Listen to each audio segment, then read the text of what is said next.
Hello friends, എല്ലാവർക്കും നമസ്കാരം. നിങ്ങളേവരും കാത്തിരിക്കുന്ന നയനയുടെയും ആദർശിൻ്റെയും ഇന്നത്തെ വിശേഷത്തിലേക്ക് എല്ലാ കൂട്ടുകാർക്കും സ്വാഗതം. എല്ലാവർക്കും നല്ലൊരു ദിവസം ആശംസിച്ചുകൊണ്ട് തന്നെ നമുക്ക് ഇന്നത്തെ വിശേഷത്തിലേക്ക് കിടക്കാല്ലേ. അങ്ങനെ തുടങ്ങുമ്പോൾ തന്നെ കാണിക്കുന്നത് വേറൊന്നുമല്ല, നമ്മുടെ നയനയും അതുപോലെ തന്നെ അനന്തമൂർത്തിയുടെ ഭാര്യയും ഒക്കെ, അതായത് മുത്തശ്ശിയൊക്കെ സംസാരിച്ചുകൊണ്ടിരിക്കുകയാണ്. അങ്ങനെ നയന ഓരോ കാര്യങ്ങളൊക്കെ പറയുക. ഒരിക്കലും അച്ഛൻ മരിക്കുന്ന കാര്യം ഇനി പറയാൻ പാടില്ല, മുത്തശ്ശൻ മരിക്കുന്ന കാര്യം ഇനി പറയാൻ പാടില്ല. മുത്തശ്ശൻ 100 വർഷം ജീവിച്ചിരിക്കും. ഇനി കൊച്ചുമക്കളുടെയും അവരുടെ കല്യാണവും ഒക്കെ കാണാനുള്ള എല്ലാ യോഗവും എൻ്റെ ഈ മുത്തശ്ശനുണ്ട്. ഈ മുത്തശ്ശൻ മരിച്ചു കഴിഞ്ഞാൽ പിന്നെ ഈ നയനയുണ്ടോ? ഇല്ലല്ലോ. അതുകൊണ്ട് തന്നെ ഈ മുത്തശ്ശൻ മരിക്കരുത്, ഒരിക്കലും മരിക്കാൻ പാടില്ല. ഈ മുത്തശ്ശൻ അങ്ങനെ മരിക്കുകയുമില്ല. ഇനി ആ കാര്യം മുത്തശ്ശൻ സംസാരിക്കരുത് എന്നിങ്ങനെ പറയുകയാണ്. അപ്പോഴത്തേക്ക് നമ്മുടെ നയനോട് പറഞ്ഞു, മോളിങ്ങനെ പറഞ്ഞ സ്ഥിതിക്ക് ഇനി ഞാനത് പറയില്ല.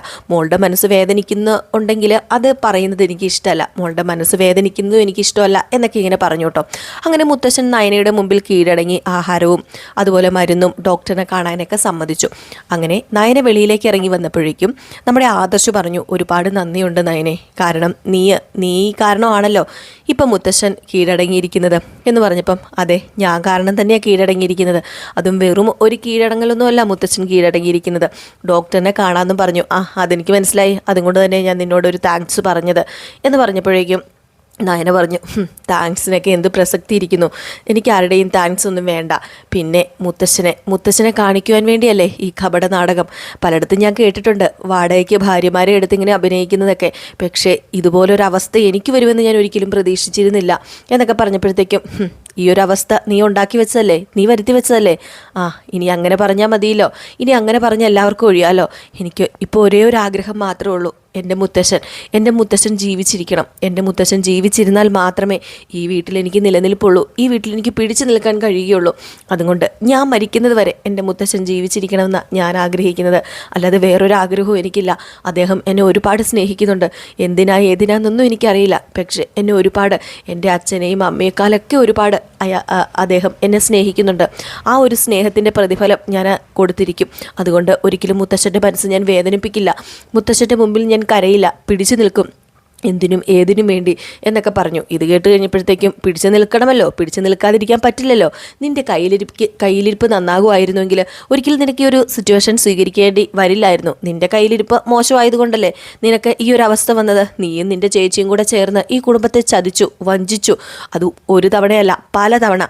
നിൻ്റെ ചേച്ചി ഒരു പെരുങ്കള്ളിയാണെന്ന് എനിക്കറിയാം, പക്ഷേ നീ അതിന് കൂട്ടുനിൽക്കുന്ന ഒരിക്കലും ഞാൻ പ്രതീക്ഷിച്ചില്ല. ഏതായാലും ഇതിനെക്കുറിച്ച് കൂടുതൽ സംസാരിക്കാൻ എനിക്ക് താല്പര്യമില്ല നയനെ എന്നും പറഞ്ഞ് ആദർശ് പോയി. ഏതായാലും നയനെ ഇങ്ങനെ പല കാര്യങ്ങളൊക്കെ ചിന്തിച്ച് ഇരിക്കുകയാണ്. എനിക്ക് സത്യം പറഞ്ഞിട്ടുണ്ട് ഒരു എത്തും പിടിയും കിട്ടുന്നില്ല കേട്ടോ. ഇതേസമയം നമ്മുടെ നന്ദൂട്ടനെ കാണിക്കുന്നുണ്ട്. നന്ദൂട്ടൻ ഇപ്പോഴും അനിയുടെ കാര്യങ്ങൾ പലതും ചിന്തിച്ചുകൊണ്ടിരിക്കുകയാണ്. അപ്പോൾ അനി ഇങ്ങനെ എടുത്തു പൊക്കിയതും, അതായത് അവർക്കിടയിലുണ്ടായിരുന്ന ആ ഒരു കുസൃതികളും ആ ഒരു കാര്യങ്ങളൊക്കെ ഇങ്ങനെ ഓർത്തുകൊണ്ടിരിക്കുന്നു. എന്താണെന്നറിയില്ല, നമ്മുടെ അനിയുടെ ആ ഒരു ഓർമ്മ ഒരിക്കലും നന്ദുവിന് വിട്ടു പോകുന്നില്ല. അപ്പോൾ ഈ ഇരിപ്പ് കണ്ടിട്ട് കനകദുർഗ ഇങ്ങ് വരികയാണ്. അപ്പം കനകദുർഗ പറഞ്ഞു, മോളെ നിനക്ക് എന്താ പറ്റിയത്? ഈ ചിന്തയും ഈ ഇരിപ്പും അത്രയ്ക്ക് ശരിയല്ല, അതെനിക്ക് നന്നായിട്ടറിയാം. ഏതൊരു പെൺമക്കളുടെയും മനസ്സ് അമ്മമാർക്കാണ് നന്നായിട്ട് അറിയാൻ പറ്റുന്നത്. ഈ ചിന്തയും ഈ ഇരിപ്പൊക്കെ കണ്ടു കഴിഞ്ഞാലേ അത് എന്താണെന്ന് എന്തിനാണെന്നും ഒക്കെ മനസ്സിലാക്കാനുള്ള ആ ഒരു ബോധം എനിക്കുണ്ട്. പിന്നെ എനിക്കൊരു കാര്യം പറയാനുണ്ട്. ഞാൻ മറ്റു മക്കളോടൊക്കെ പറയുമായിരുന്നു, നിങ്ങൾ പുളിങ്കൊമ്പത്ത് കയറി പിടിക്കണം, പുളിങ്കൊമ്പത്ത് പോയി ഒരു ചെറുക്കനെ കണ്ടുപിടിച്ച് പ്രേമിച്ച് വിവാഹം കഴിക്കണം എന്നൊക്കെ. പക്ഷേ അതിനോട് ഞാൻ ഒട്ടും യോജിക്കുന്നില്ല. അത് നിനക്കറിയാമല്ലോ, എൻ്റെ 2 മക്കളുടെ അവസ്ഥ കണ്ടിട്ട് ഞാൻ ഒരുപാട് സഹിക്കുന്നുണ്ട്. പക്ഷേ നീ അങ്ങനെയൊന്നും ആകാൻ പാടില്ല. നിനക്ക് ആവശ്യത്തിന് മാത്രം മതി, നമ്മളെക്കാളും താന്നും പോണ്ട ഉയർന്നും പോണ്ട. അങ്ങനെ ഒരു ചെറുക്കനെയാണ് നിനക്ക് വേണ്ടത്. അത് ഈ അമ്മ കണ്ടുപിടിച്ച് തരും, അല്ലെങ്കിൽ അച്ഛൻ കണ്ടുപിടിച്ച് തരും. മോളുടെ ഈ അവസ്ഥയും സിറ്റുവേഷൻസ് ഒക്കെ എനിക്ക് മനസ്സിലാവുന്നുണ്ട്, പക്ഷേ മോൾ അതൊക്കെ മറക്കണം എന്നൊക്കെ ഇങ്ങനെ പറയുകയാണ്. അപ്പോൾ ഇതൊക്കെ കേട്ട് കഴിയുമ്പോഴത്തേക്കും നന്ദു പറയുന്നുണ്ട്, അമ്മയ്ക്ക് എന്താ അമ്മ എന്താ ഈ പറയുന്നത്? എനിക്കൊരു പ്രശ്നമില്ലെന്ന് പറയുമ്പോൾ, ഈ അമ്മയ്ക്ക് അറിയാത്ത പ്രശ്നം നോക്കില്ലെന്ന് എനിക്കറിയാം. അതുമല്ല, മോൾക്ക് ആഹാരം വേണ്ടാന്ന് പറഞ്ഞ് ഇരിക്കാൻ തുടങ്ങിയിട്ട് എത്ര സമയമായി? ചില നേരം ഇങ്ങനെ തന്നെയാണ് മോള് അത്യാവശ്യം എക്സസൈസൊക്കെ ചെയ്യുന്നത് കൊണ്ട് തന്നെ ഈ വീട്ടിലെ ഏറ്റവും കൂടുതൽ വിശപ്പ് മോൾക്കല്ലായിരുന്നു. പക്ഷേ ഇപ്പോൾ മോള് വിശപ്പിനെയൊക്കെ സഹിച്ചാണ് ജീവിക്കുന്നതെന്നും എനിക്കറിയാം എന്നൊക്കെ പറഞ്ഞു. എന്നിട്ട് കനകദുർഗ അങ്ങ് പോയി. വീണ്ടും നമ്മുടെ നന്ദു ഇങ്ങനെ അനിയെക്കുറിച്ച് പലതും ഓർക്കുകയാണ്. അപ്പം പിന്നെ അനീനെയും കാണിക്കുന്നുണ്ട്. അപ്പോൾ അനി ഇങ്ങനെ പലതും ഓർക്കുക, ഞാൻ ഇനിയിപ്പോൾ എന്ത് ചെയ്യും? അങ്ങനെ ഒരു സമയത്ത് അതൊക്കെ സംഭവിച്ചു പോയല്ലോ. അനാമികയുടെ കാര്യം ഇവിടെ പറയണ്ടായിരുന്നു, ഒരിക്കലും അത് വേണ്ടായിരുന്നു. എനിക്കറിയില്ല എനിക്ക് എന്താ പറ്റിയത്, എനിക്ക് നന്ദുവിനെ കാണാതിരിക്കാൻ പറ്റുന്നില്ല.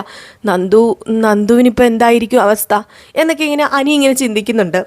എന്നിട്ട് അനി തന്നെ മനസ്സുകൊണ്ട് പറയുന്നുണ്ട്, ഒരിക്കലും ഈ വീട്ടുകാരും സമ്മതിക്കില്ല നന്ദുവായിട്ടുള്ള വിവാഹം. കാരണം അവളുടെ ചേച്ചിയും 2 ചേച്ചിമാരും ഈ വീട്ടിലാണ് വന്നത്. അതും പല പല പ്രശ്നങ്ങൾ മൂലമാണ് ഈ വീട്ടിൽ കഴിയുന്നത്. അപ്പം പിന്നെ ഒരിക്കലും ഇത് സമ്മതിക്കാൻ വഴിയില്ല. ആരെയും വേദനിപ്പിച്ചുകൊണ്ട് ഒരു തീരുമാനം എനിക്ക് എടുക്കാനും പറ്റില്ല എന്നൊക്കെ പറഞ്ഞിരിക്കുകയാണ്. അപ്പോൾ ഇതേ സമയത്ത് നമ്മുടെ വക്കീൽ വരികയാണ് കേട്ടോ. അപ്പം വക്കീൽ വരുന്നു, കുടുംബ വക്കീൽ വരുന്നത് കണ്ടപ്പോഴേ ജലജയ്ക്ക് കാര്യം പിടിയിട്ട് ആഹാ മനസ്സിൽ എടുപൊട്ടി. ഇതിപ്പം മുത്തശ്ശനെല്ലാം എഴുതി വെച്ചിട്ടുണ്ട്. അപ്പോൾ ഈ വക്കീൽ വരുന്നതിന് മുമ്പായിട്ട് തന്നെ ഒന്നും കൂടെ പോയി പറയുന്ന സീൻ കാണിക്കുന്നുണ്ട് മുത്തശ്ശനോട്. എന്നെയും എൻ്റെ മകനെയും ഇവിടെ ആരും പരിഗണിക്കുന്നില്ല, പക്ഷേ അച്ഛനും അമ്മയും എന്നെയും എൻ്റെ മകനെയും പരിഗണിക്കണം, വേറെ ആർക്കും ഞങ്ങളോട് ഒരു സ്നേഹവും ഇല്ല എന്നൊക്കെ പറയുമ്പോൾ, നിന്നെ ആരും പരിഗണിക്കാത്തത് വേറെ ഒന്നും കൊണ്ടുമല്ല, നിൻ്റെ കയ്യിലിരിപ്പ് കൊണ്ട് തന്നെയാണ്, പിന്നെ വേണ്ടതൊക്കെ ഞാൻ ചെയ്യുന്നുണ്ട്, അതേതായാലും ഇന്ന് നാളെയൊക്കെ ആയിട്ട് നിനക്ക് മനസ്സിലാവുമെന്ന് പറഞ്ഞു. അപ്പോഴത്തേക്കും നമ്മുടെ ജലജയ്ക്ക് ഏകദേശം പിടികിട്ടി എന്തൊക്കെയോ സംഭവിക്കാൻ പോകുന്നുണ്ട് എന്ന്. അങ്ങനെ വക്കീലിനെയും കൂടെ കണ്ടപ്പം പൂർത്തിയായി. വക്കീലിനെ കണ്ട ഉടനെ നമ്മുടെ ജയൻ ഇതെന്തു പറ്റി വക്കീലെ ഇങ്ങോട്ട് വരുന്ന ഒരു മുന്നറിയിപ്പും ഇല്ലാതെയെന്ന് ചോദിച്ചു. അല്ല ആദർശ് മോൻ വല്ലതും വിളിച്ചാണോ ചോദിച്ചപ്പോൾ അല്ലല്ല, ഇവിടുത്തെ സാറ് വിളിച്ചിട്ട് വന്നതാ, അനന്തമൂർത്തി സാറ് വിളിച്ചിട്ട് വന്നതാന്ന് പറഞ്ഞു.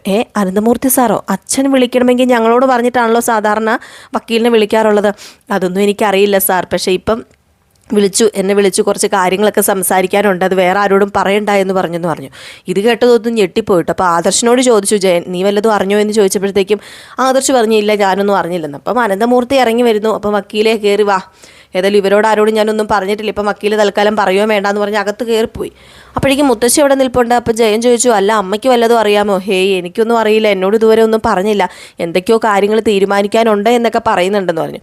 അപ്പം മുത്തശ്ശൻ അവിടെ നിന്ന് പറഞ്ഞു, അതെ ആരും ഒന്നും ചോദിക്കുകയൊന്നും വേണ്ട, എൻ്റെ അവസ്ഥ ഇപ്പം എനിക്ക് നന്നായിട്ട് അറിയാം, അതുകൊണ്ട് എനിക്ക് എപ്പോഴാണ് മരണം സംഭവിക്കുന്നതെന്ന് അറിയാതെ ഞാനിവിടെ ജീവിക്കുന്നത്, അപ്പോൾ പല കാര്യങ്ങളും ചെയ്തു തീർക്കാനുണ്ട്, അതിനുവേണ്ടിയാ എന്നിങ്ങനെ പറഞ്ഞു. അപ്പോൾ ആദർശ് പറഞ്ഞു, എന്തിനാ മുത്തച്ഛ എപ്പോഴും ഇങ്ങനെ പറയുന്നത്, ഇനി ഈ വാക്ക് ഇവിടെ പറയരുതെന്ന് പറഞ്ഞപ്പം സത്യം ഒരിക്കലും സത്യമല്ലാതെ ആവുന്നില്ലല്ലോ മോനെ എന്നൊക്കെ പറഞ്ഞിട്ടാണ് നമ്മുടെ മുത്തച്ഛനകത്ത് കയറിപ്പോയി വക്കീലുമായിട്ട് സംസാരിക്കുകയാണ്. അപ്പോൾ വക്കീലിനോട് എടുത്ത് പറയുന്നുണ്ട്, ഞാൻ പറയുന്ന കാര്യങ്ങളൊക്കെ നിങ്ങൾക്ക് മനസ്സിലായിട്ടുണ്ടല്ലോ, നാളെ ഏതായാലും രാവിലെ തന്നെ ഇവിടെ എത്തണം, എല്ലാം തയ്യാറാക്കി രാവിലെ തന്നെ ഇവിടെ കൊണ്ടുവരണം എന്ന് പറയുകയാണ്.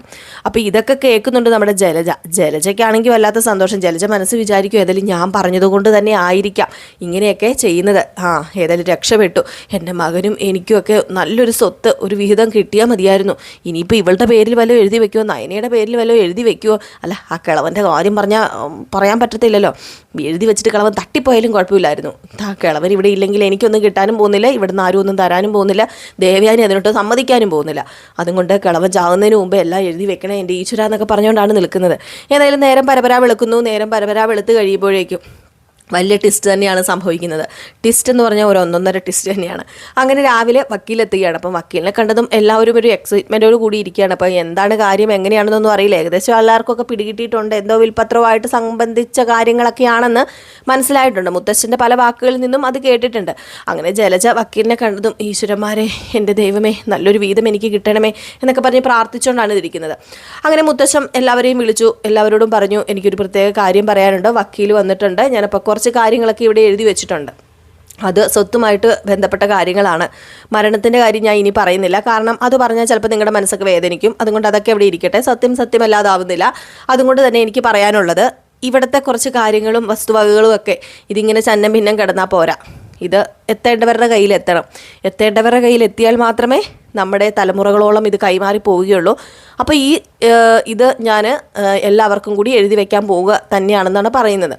അപ്പോഴേക്കും ആ ഒരു വിൽപത്രം വായിക്കണമല്ലോ, വിൽപത്രമാണെന്ന് തോന്നുന്നു, അത് വായിക്കണമല്ലോ. അപ്പോൾ ആദർശ് മോനെ നീ ഒരു കാര്യം ചെയ്യുക, വക്കീലിൻ്റെ കയ്യിൽ നിന്ന് അത് മേടിച്ച് നീ അത് വായിക്കാൻ പറയുക. ആദർശ് പറഞ്ഞു, വേണോ മുത്തശ്ശ എന്ന് ചോദിക്കുമ്പം വേണം, നീ തന്നെ അത് വായിക്കണം, നീ ഇതെല്ലാവരെയും വായിച്ച് കേൾപ്പിക്കണമെന്ന് പറഞ്ഞു.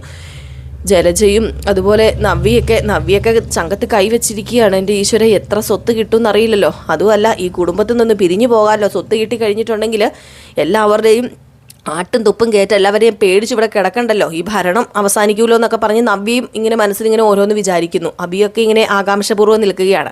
അങ്ങനെ ജയം പറയുകയാണ്, എന്ത് ചെയ്യാനാണ്, ഇത്രയും നാൾ ഒന്നിച്ചു വന്ന നമ്മുടെ കുടുംബം രണ്ടായി പിരിയാൻ പോവുകയാണ്, രണ്ടല്ല പലതായി പിരിയാൻ പോവുകയാണെന്ന് പറയുമ്പോൾ മുത്തശ്ശൻ പറയുന്നുണ്ട്, നിങ്ങൾ ആദ്യം വേറൊന്നും ചിന്തിക്കേണ്ട, ഇത് ന്യായമാണ്, ന്യായം തന്നെയാണ്, കാരണം പല കുടുംബങ്ങളിലും പല പ്രശ്നങ്ങളും ഉണ്ടാകുന്നത് അപ്പനും അമ്മയും ജീവിച്ചിരിക്കുമ്പോൾ സ്വത്ത് എഴുതി വയ്ക്കാത്തതിൻ്റെ പേരിലാണ്.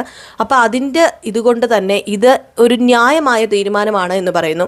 ഏതായാലും ആദർശിനോട് അത് വായിക്കാൻ പറയുന്നു. ആദർശ് അത് കയ്യിൽ പിടിച്ചെന്തോ ആദർശ് അത് കണ്ടു. ഒച്ചയ്ക്ക് വായിക്കുന്നതിന് മുമ്പ് തന്നെ ആദർശ് അതിങ്ങനെ എടുക്കുന്നു, രണ്ടായിട്ട് കീറുന്നു. എഴുതി വെച്ചത് രണ്ടായിട്ട് ഇങ്ങനെ കീറുകയാണ് ചെയ്യുന്നത്.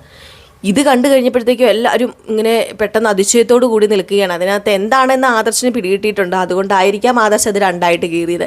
ഇനിയെല്ലാം നയനയുടെ പേരിൽ എഴുതി വെച്ചിട്ടുണ്ടോ? എന്തായിരിക്കും നമ്മുടെ മുത്തശ്ശൻ ചെയ്തിരിക്കുക എന്നൊക്കെ ഏതായാലും കാത്തിരുന്ന് കാണേണ്ടിയിരിക്കുന്നു. ഈ ഒരു സീൻ കാണിച്ച് ഇന്നത്തെ വിശേഷം അവസാനിക്കാട്ടോ ചെയ്യുന്നത്. അപ്പോൾ എല്ലാവരും മിസ് ചെയ്ത് കളയാതെ കാണുക. അടിപൊളി വിശേഷം തന്നെയാണ്. അപ്പം നമുക്ക് നാളെ കാണാം. അടുത്ത വിശേഷവുമായിട്ട് നാളെ കാണാം. വൈകിട്ട് നമുക്ക് പ്രേമവിശേഷമുണ്ട്. നമ്മുടെ രേവതിയുടെയും സച്ചിയുടെയും പ്രേമവിശേഷം, നയനയുടെയും ആദർശിൻ്റെയും പ്രേമവിശേഷമായിട്ട് വൈകിട്ട് വരുന്നതായിരിക്കും കേട്ടോ. അപ്പം മിക്കവരും ചോദിക്കാറുണ്ട് ഇപ്പോൾ എന്താണ് നമ്മുടെ നയനയുടെയും ആദർശിൻ്റെയും വിശേഷം ഉച്ചയ്ക്ക് ഇടാത്തത് എന്ന്. ഉച്ചയ്ക്ക് ഇടാത്തത് വേറെ ഒന്നുകൊണ്ടുമല്ല, നമ്മൾ വിചാരിക്കുന്ന പോലെയല്ല കഥ നീങ്ങി പൊക്കോണ്ടിരിക്കുന്നത്. ചിലപ്പം സ്പീഡിൽ പോവും, ചിലപ്പോൾ ഇഴഞ്ഞു പോകും. അപ്പം ഞാൻ 2-3 ദിവസം കഴിഞ്ഞുള്ള കഥയായിരിക്കും ചിലപ്പോൾ ഇന്ന് കയറ്റി പറയുക. അപ്പോൾ അങ്ങനെ വരുമ്പോൾ നിങ്ങൾക്ക് കേൾക്കുമ്പോൾ അങ്ങോട്ടും ഇങ്ങോട്ടും ഒരു എന്താ പറയുക, ഒരു വ്യക്തത കുറവ് വരും. പറഞ്ഞ കാര്യം തന്നെ വീണ്ടും പറയേണ്ടി വരും. അപ്പോൾ അങ്ങനെയൊക്കെ ഒരു ആവർത്തനം ഉണ്ടാകും. പെട്ടെന്നൊരു അതായത് ഞാൻ ഇന്ന് പറഞ്ഞ് ചിലപ്പോൾ നാളെയും പറയേണ്ടി വരും. അത് കാണിച്ചില്ലെങ്കിൽ പിന്നെ നാളെ അത് പറയാതെ നിവർത്തിയില്ല. അപ്പോൾ അതുകൊണ്ടാണ് കേട്ടോ ഞാനിപ്പോൾ പ്രമോട്ട് ചെയ്യാത്തത് നയനയുടെയും ആദർശിൻ്റെയും. നമുക്ക് നോക്കാം കഥ എങ്ങനെ പോകുന്ന. അപ്പോൾ എല്ലാവരും കാത്തിരിക്കുക. പ്രേമോ വേണ്ടവർ ഉണ്ടെങ്കിലൊന്ന് പറഞ്ഞുതരും. ഉച്ചയ്ക്ക് ഇടാൻ വിടുമ്പോൾ നിങ്ങൾക്ക് കാണാൻ താല്പര്യം ഉണ്ടെങ്കിൽ ഒന്ന് പറഞ്ഞുതരേ. എങ്കിൽ നമുക്ക് ഉച്ചയ്ക്ക് ഇടാം. നാളത്തെ പ്രേമോ ഉച്ചയ്ക്കായിട്ട് ഇടാം. അപ്പം അടുത്ത വിശേഷമായിട്ട് കാണാം. Tata, bye bye.